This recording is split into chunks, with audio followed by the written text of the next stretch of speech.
Hello from the Music Interview Corner, guys. I have something special for you. I'm here exclusive in the nightliner of Dark Tranquillity with Mikael. Hi. Hey. Welcome to our tours. Thank you. It's really cool, I have to say. I really like it. How is it for you to be here in Berlin and to play this Ultima Ratio Fest kind of tour with Soen? It's pretty awesome. It's good to be back in Berlin. I really love this part of the city. It's gorgeous, and I've been out all morning walking around. It's amazing, and the show is going to be great. This is kind of like halfway through the tour now, and it's been really cool. I mean, the lineup is great. Like, all the bands are very different from each other, but it totally works. And also, our set is very different from what we've done before. We do a kind of a celebration set of old albums that turned 30 years old and 20 years old. So it's a new experience for us, and it feels very fresh. So we've toured so much for the latest album that we decided, like, for this third European tour in a year and a half, we do something completely different, and I love that. Cool. I'm very excited for your set. Cool. Thank you. Yeah, there's something else. You know, the gallery turns 30 this year, so it's fun to play these super old songs. And then Character turns 20, so we play a lot of those, and then we put together a very cool kind of visual look for that is very different in these three different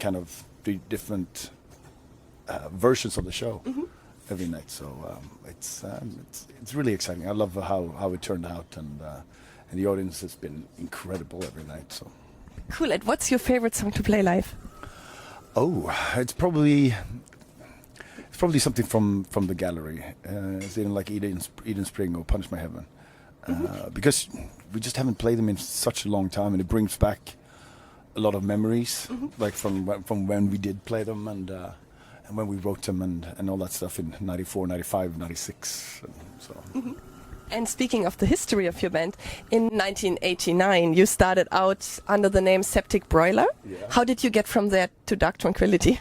Oh, it was pretty fast. I mean, we started as because we realized that we couldn't play, and so we wrote very silly songs that we thought were funny, and but then we started thinking that, hey, this actually sounds good, and this was after a few months. It's not that bad, and the first song that we wrote was called Into the Void of Tranquility. So we're like, hey, should this be our name? Maybe it's the first song, and and then it was like, well, Void, nobody understands it, and we got like Dark Tranquillity, I think is going to work, and so it was just a matter of like us finding it more comfortable to write songs, and we actually started writing songs that we liked, and we were like, okay, this can be something, And I think Septic Broiler really sounds like comedy, and Dark Tranquillity is really philosophical and deep.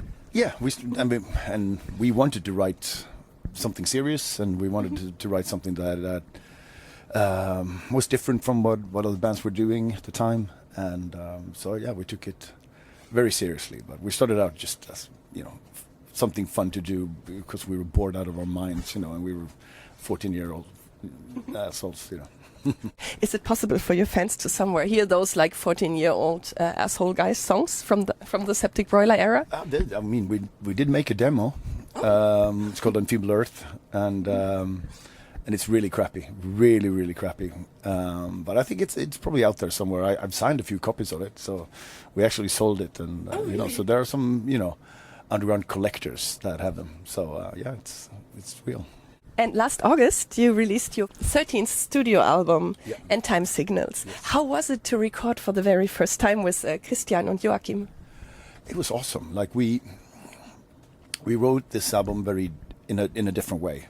Normally, like, a lot of us, like Johan and Martin and Anders Givarp, like, wrote tons of ideas, and Niklas as well, or Martin, and then we kind of somehow organized it together and composed it together, and but this time we started kind of fresh. It was just Martin and Johan who wrote everything, and I was there to write lyrics. So we wrote all the stuff, and then we realized that Joachim can do whatever he wants because he's incredibly talented.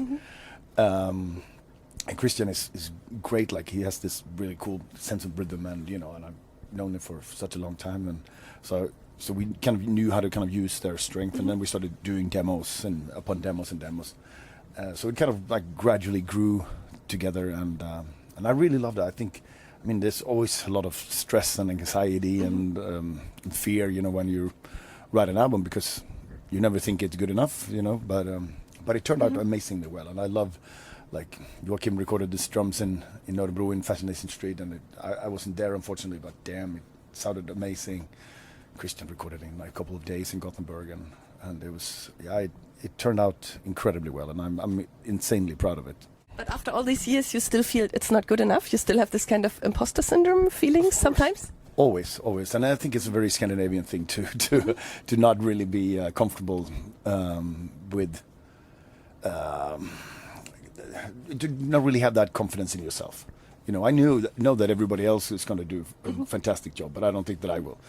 That kind of thing, but also it makes it more difficult. You know, after 12 albums, then like how do you come up with something new? You know, that you haven't done before. How do you say something that hasn't been said? You know, and how do you kind of formulate or put emotions into music? You know, in a way that you haven't done before. And that's the hard part. So that's the fear that you're gonna end up repeating yourself or not doing something that is not quite there.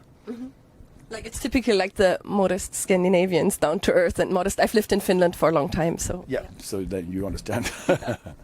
And how did the concept of end times take shape during the writing process? Was it more inspired like by global concerns, or was it more like personal reflections on endings and transitions? I would say maybe more global, but that's just like what we saw. Like I think, you know, the album before Moment was written before the pandemic, and then we started writing right after pandemic, this one, and I guess we needed to process like kind of like, okay, what happened to the world, you know, and what happened to the world afterwards. Like, did it change us? Did we learn anything? And apparently not, you know. And I think it was kind of like bleak times, you know, when we started writing this. We were all very upset, and I think me and Johan and Martin talked a lot just to like about how we feel right now, like with the world being what it is, and like and I guess we were kind of disappointed in where the direction of where everything is going. So we decided to kind of like, hey, let's not write anything uplifting or positive, you know, because that's not really what we feel, you know. So it became a very bleak album, and it doesn't really have the silver lining, you know, or anything like that. So that felt good. That was, you know, therapeutic, and it felt good. And at the same time, like I was listening to a lot of music that really was bleak and dire and dark and miserable. What, for example? No, but anything from, you know, funeral doom and like really as oppressive as possible. But just that's how I felt, and it felt good to kind of know that there's other people out there who feel equally bad, and I guess we wanted to do that too. So but it turned out like we started feeling good like halfway through the process, kind of like, this is going in the right direction, you know. One of my favorite songs is Unforgivable. Was that also inspired by the things you just mentioned? Yeah, and it's about invasions or you know, evictions, and like how it seems like, you know, we're trying to take territory from each other for no good reason, and drive people away from their homes and that kind of stuff, and just like that unbearable feeling of not trying to understand that, because obviously it's very difficult for us up in Sweden. Like nobody remembers any conflict or war because it hasn't been anything for 100 years. So we're kind of damaged by the peace that we've had for such a long time. So it's very hard to empathize, like to be emphatic about something that you truly don't understand, and that gives at least me a lot of feelings of guilt, just because I don't cannot fully grasp something that we have no kind of experience of. So you try to anyway, you know. So that's unforgivable. And maybe we can go to a more funny topic. So I have lived in Finland for many years, and speaking about territory and rivalry, there's this rivalry between Sweden and Finland. And so you're Swedish, your wife Pippa is Finnish. Do you ever watch ice hockey together? We do.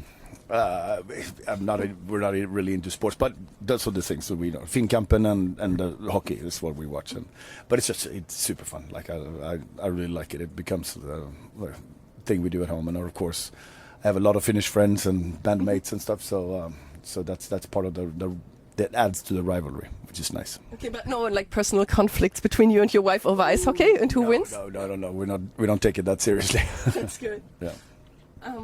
What is the craziest thing you and your bandmates have ever done on tour? That you can share here without getting in trouble. I don't know. This. I mean, you can imagine, like, we've been touring for 30 years, and we were just kids. Like, we were in our 20s when we started touring, and so anything you do, because obviously, you know, you're far away from home. You're on a tour. Back in the day, when there were no cell phones, no one would record anything or like all the stupid stuff. So there's no evidence. Exactly. Yeah. Good pictures, or it didn't happen. Yeah, exactly. So, and that part I really liked, and I remember just, you know, touring with other bands. You know, they're old friends of ours. Just you trigger each other into doing the stupidest things, and I love it. You know, because it's kind of like going back to, if not kindergarten, but at least kind of going on a camp together, you know, where anything is possible and you can do whatever you want and it's fine, you know. As long as you're on stage for that hour or whatever it is, then, and everything else is just playground. So, of course, you know, and we love to drink and party.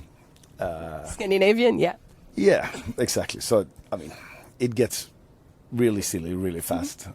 But part of me loves that because it helps to feel still young, you know, and because we can be kind of not irresponsible, but we can do stupid shit like we did when we were 20s, even though we were in our 50s.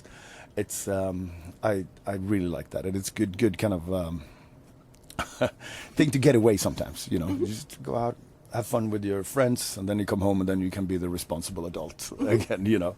And but there are too many stupid things that we've done, I think, and it keeps happening still, but I think the worst was like the first 10 years or something like that. It was 10 years, okay. No, but in the first 10 years of touring, like, it was more madness, but yeah, fuck. And that's one of the best things, of course, on a tour sometimes, kind of comparing old stories and all the stupid stuff you've done. Especially when you meet new bands who've been around for a long time as well. That could be, it's awesome.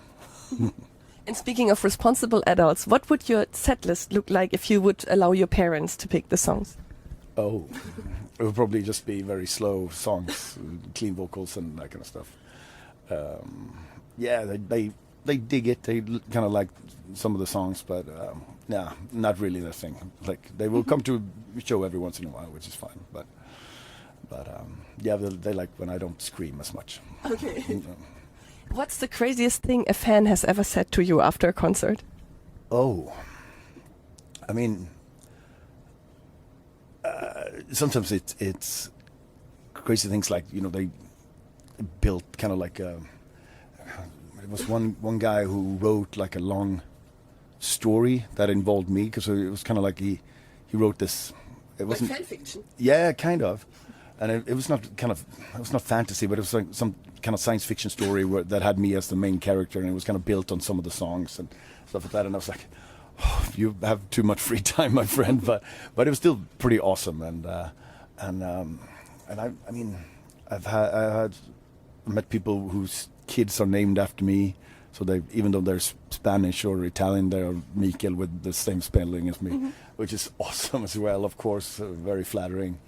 And but sometimes it's weird, and when you get strange questions. I think one guy asked me like how religious I am because of because he said, like, I read all your lyrics and I found them fascinating, and I love your take on faith, like your take on the Christian faith. And I was like, what? And it's like, how could you get that out of my lyrics? Like, it's all about atheism and I sing a lot about just how horrible and abhorrent I think organized religion is. So that's part of my mission in life, is to write about those things. But he totally didn't get it at all, which was fascinating. So that was probably, I mean, that kind of upset me too. And I was like, hey, I'm trying here, but you know, so that was strange, very strange.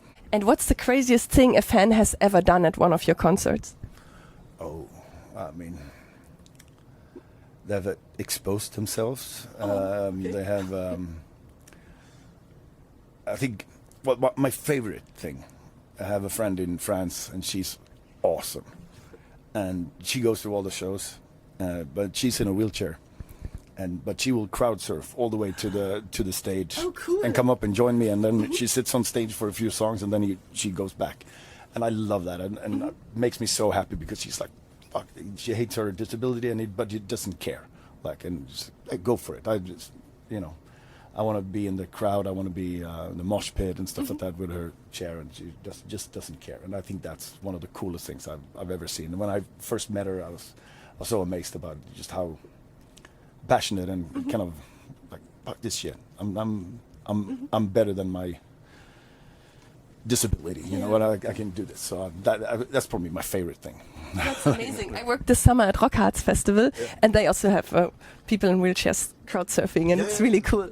I love that. I mean, it's just like, hey, fuck it, I could do this, you know, and I think that's great. And when I see people like who normally have hard time coming to shows or festivals, because not every venue is very friendly to to wheelchairs, for instance, you know. And I worked like for almost 20 years with personal assistants and kind of like, so it's in the back of my mind all the time. So when I see people kind of come and can do it and can enjoy it, it's fucking amazing. I love that. Oh, that's beautiful. Do you want to say anything to your fans before we end this interview? No, I'm just incredibly grateful that we get to do this still, and people still come out to our shows. So it's awesome, and it's been incredible to celebrate these old songs together. And I'm incredibly happy that things are going super well. I think we kick ass every single night, and you know, the crowd is fucking beautiful. So I love this. Cool. I'm really excited to see you kick ass tonight. Thank you. Cool. Then thank you and goodbye from the Music Interview Corner. Cheers. Cool. Thank you so much, Mikael. Thank you.